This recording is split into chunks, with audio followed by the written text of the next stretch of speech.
Hi everyone. The verse we're going to reflect on today is Psalm 146 verse 9. So let's read that.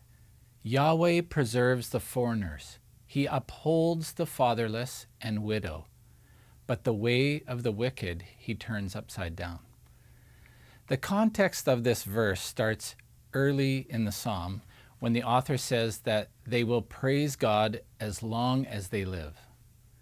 Then they instruct the listeners to not put their confidence in powerful people because they won't be able to help you.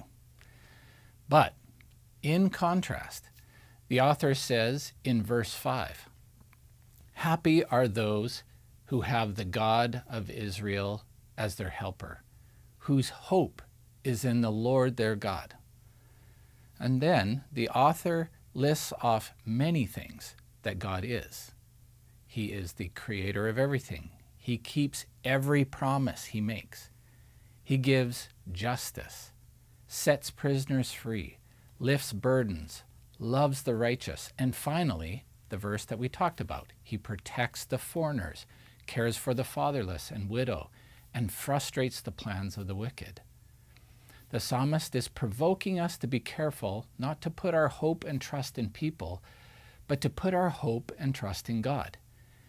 He says we will be happy or blessed if we put our hope in God, who cares for issues of justice, the broken, the poor, the widow, the fatherless, the abandoned, and those heavy laden.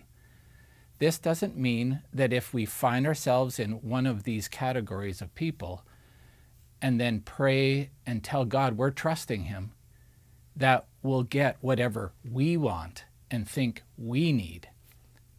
Maybe it boils down to this. If we can trust God's sovereignty over all things, then we don't have to panic when we face trials in life that are unfair or at least appear unfair to us. And we can open our hand and loosen the grip on whatever we're trying to manage and wrestle through, and just trust that God is going to do good things somehow, and we can find joy in him despite it all. Today, if you feel like the foreigner, the orphan and widow, God will not forget you.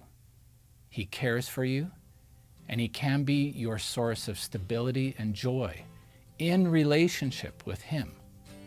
It's not just about what he may provide for us when we're in need, but the joy of rest in relationship with a caring God that leads us to say that we're blessed when we put our hope in him.